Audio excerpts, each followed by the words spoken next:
ਸਤਿ ਸ਼੍ਰੀ ਅਕਾਲ ਦੋਸਤੋ, ਮੈਂ ਜੀਤ ਹਰਜੀਤ ਨਰਿੰਦਰ ਸਿੰਘ ਕਪੂਰ ਹੋਰਾਂ ਦਾ ਲੇਖ ਸ਼ੁਭ ਇਛਾਵਾਂ ਲੈ ਕੇ ਹਾਜ਼ਰ ਹਾਂ। ਦੋਸਤੋ, ਅਪੀਲ ਹੈ ਇਸ ਲੇਖ ਨੂੰ ਪੂਰਾ ਜ਼ਰੂਰ ਸੁਣਿਓ, ਕਿਉਂਕਿ ਇਸ ਲੇਖ ਦਾ ਅਸਰ ਜੀਵਨ ਵਿੱਚ ਕੋਈ ਨਾ ਕੋਈ ਬਦਲਾਵ ਲਿਆਉਣ ਦੀ ਸ਼ਕਤੀ ਰੱਖਦਾ ਹੈ। ਪੇਸ਼ ਹੈ ਲੇਖ ਸ਼ੁਭ ਇਛਾਵਾਂ।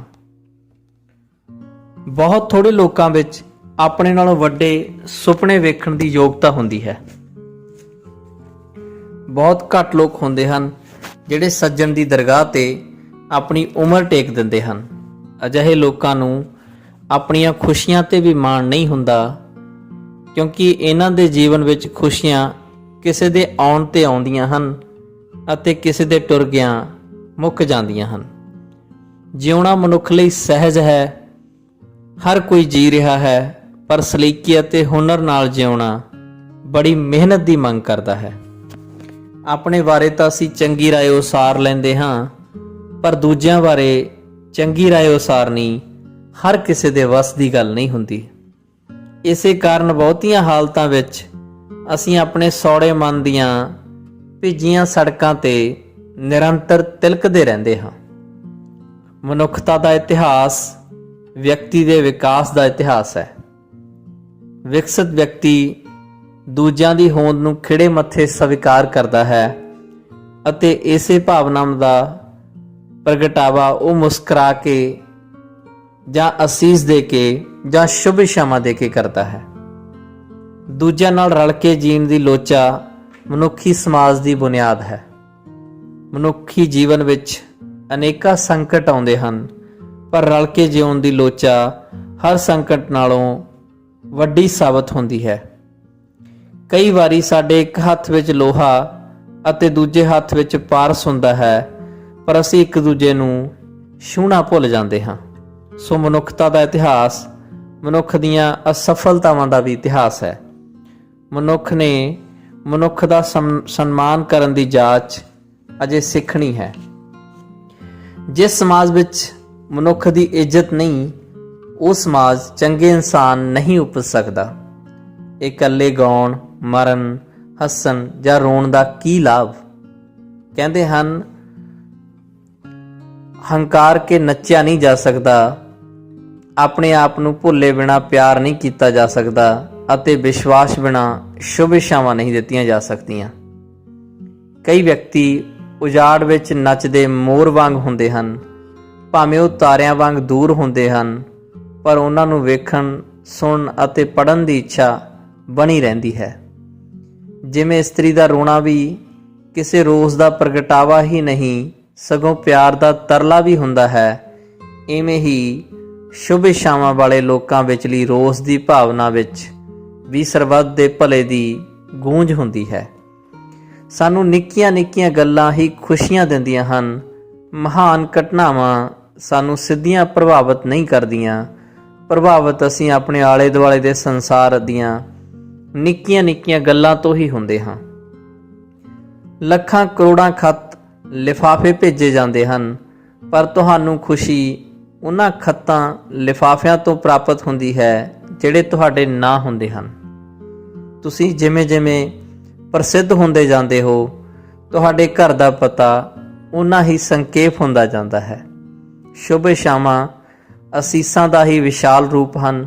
ਜਦੋਂ ਸਮਾਜ ਵਿੱਚ ਛੋਟਾ ਅਤੇ ਜੀਵਨ ਸਾਦਾ ਹੈ, ਤਾਂ ਅਸੀਸਾਂ ਸਾਡੇ ਵਰਤਾਰੇ ਵਿੱਚ ਨਿਮਰਤਾ ਅਤੇ ਨਿਰਮਾਣਤਾ ਲਿਆਉਂਦੀਆਂ ਹਨ।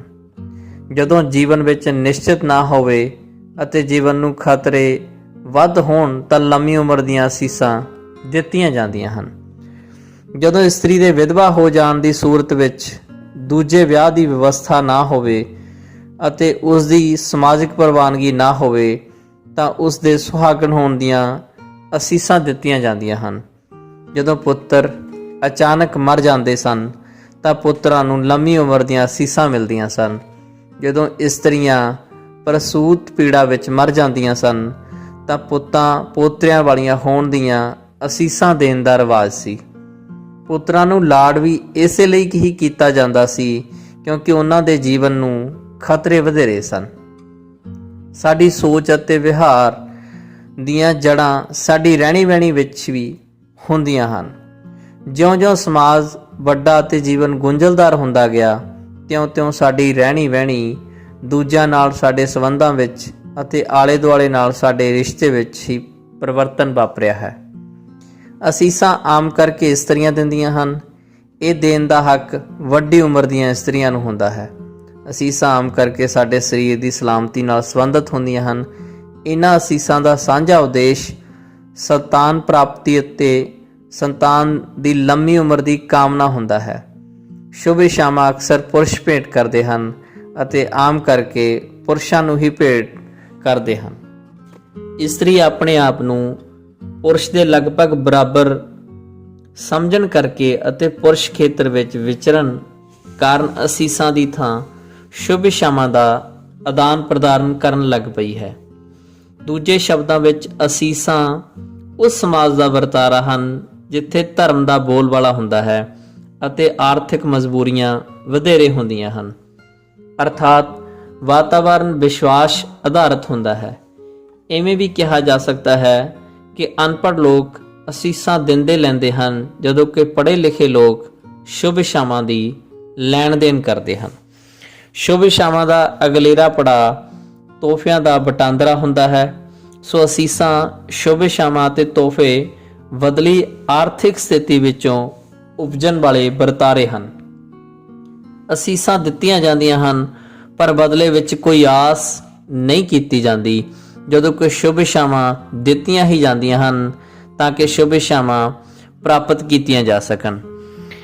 ਜਦੋਂ ਵਪਾਰਕ ਬਿਰਤੀ ਬਲਵਾਨ ਹੋ ਜਾਂਦੀ ਹੈ ਤਾਂ ਸ਼ੁਭ ਇਛਾਵਾਂ ਵੀ ਹਿਸਾਬ ਕਿਤਾਬ ਨਾਲ ਦਿੱਤੀਆਂ ਜਾਂਦੀਆਂ ਹਨ।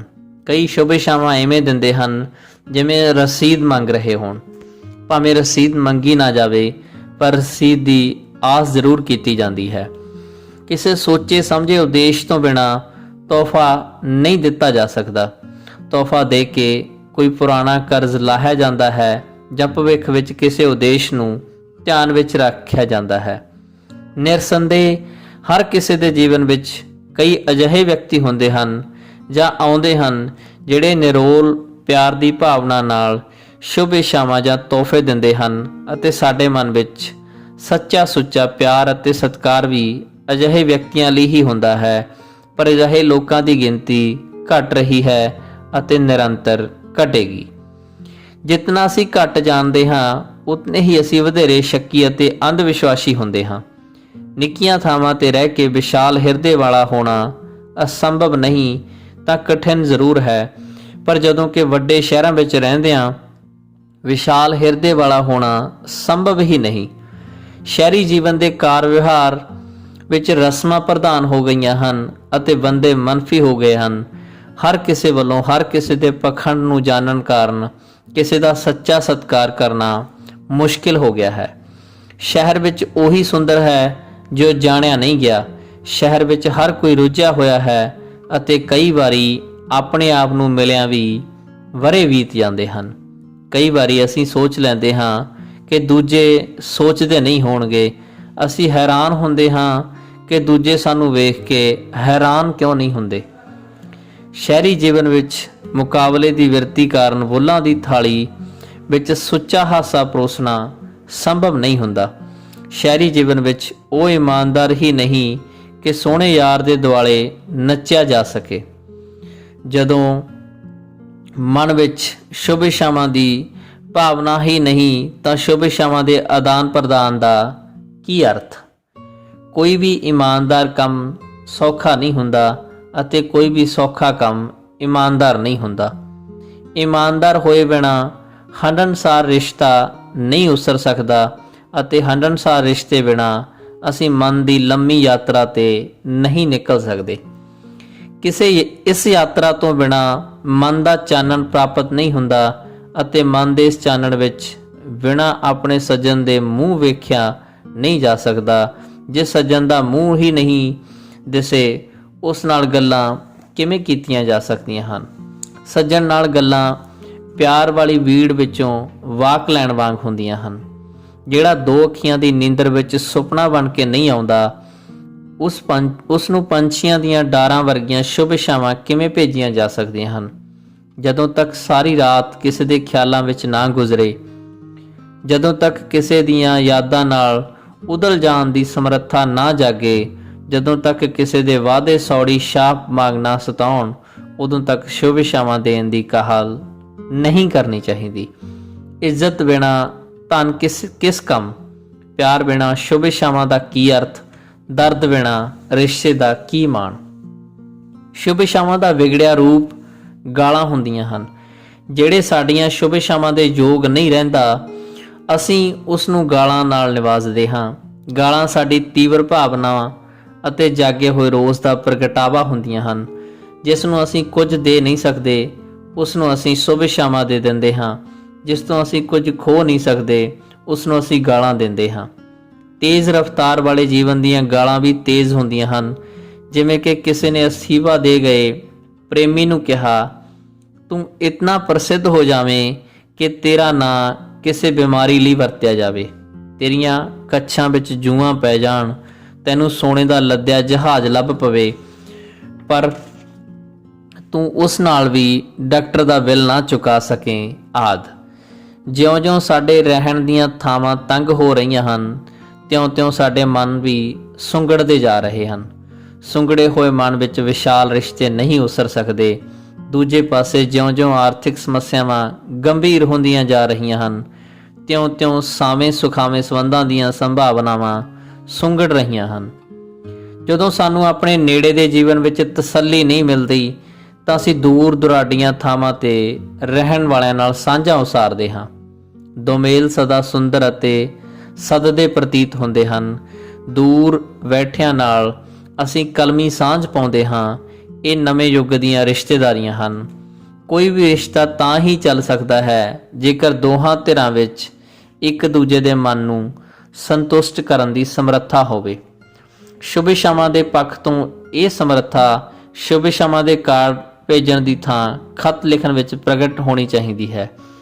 ਅਸੀਂ ਝਟਪਟ ਹਰ ਰਿਸ਼ਤੇ ਨੂੰ ਕੋਈ ਨਾ ਕੋਈ ਨਾਂ ਦੇ ਕੇ ਉਸ ਦਾ ਵਿਸ਼ਾਲ ਖੇਤਰ ਸੀਮਤ ਕਰ ਦਿੰਦੇ ਹਾਂ। ਇਸ ਸੀਮਤ ਵਾਤਾਵਰਣ ਵਿੱਚ ਸੁੰਗੜਨ ਦੇ ਅਵਸਰ ਤਾਂ ਹੁੰਦੇ ਹਨ, ਫੈਲਣ ਦੀ ਸੰਭਾਵਨਾਵਾਂ ਨਹੀਂ ਹੁੰਦੀ। ਸ਼ੁਭ ਇਛਾਵਾਂ ਜ਼ਿੰਮੇਵਾਰੀ ਜਗਾਉਂਦੀਆਂ ਹਨ। ਸ਼ੁਭ ਇਛਾਵਾਂ ਦੇਣੀਆਂ ਇੱਕ ਪੱਖ ਹੈ, ਕਿਸੇ ਦੀਆਂ ਸ਼ੁਭ ਇਛਾਵਾਂ ਦੇ ਯੋਗ ਹੋਣਾ ਬਿਲਕੁਲ ਵੱਖਰੀ ਪੱਖ।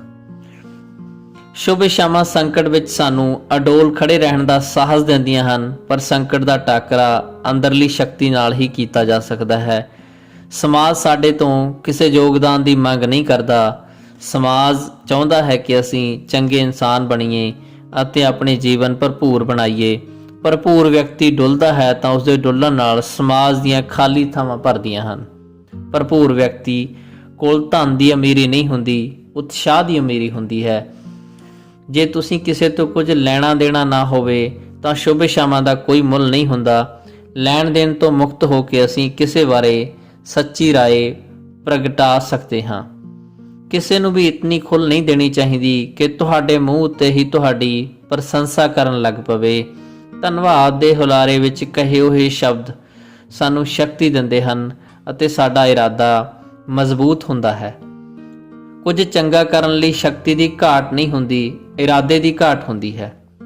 ਜਾਨਵਰਾਂ ਵਿੱਚ ਵੀ ਸ਼ੁਭ ਇਛਾਵਾਂ ਦੇਣ ਦੀ ਪਿਰਤ ਹੈ। ਜਾਨਵਰ ਪਿਆਰ ਕਰਨ ਵਿੱਚ ਜਾਂ ਪਿਆਰ ਜਤਾਉਣ ਵੇਲੇ ਉਹੀ ਹਰਕਤਾਂ ਕਰਦੇ ਹਨ ਜਿਹੜੀਆਂ ਲੜਨ ਵਾਲੀਆਂ ਹੁੰਦੀਆਂ ਹਨ। ਕੁੱਤੇ ਇੱਕ ਦੂਜੇ ਨੂੰ ਪੰਜੇ ਮਾਰਦੇ ਹਨ ਅਤੇ ਦੂਜੇ ਜਾਨਵਰ ਸਿੰਗ ਫਸਾਉਂਦੇ ਹਨ। ਉਹ ਦੱਸ ਰਹੇ ਹੁੰਦੇ ਹਨ, ਮੈਂ ਤੁਹਾਨੂੰ ਜ਼ਖਮੀ ਕਰ ਸਕਦਾ ਹਾਂ ਪਰ ਕਰਾਂਗਾ ਨਹੀਂ।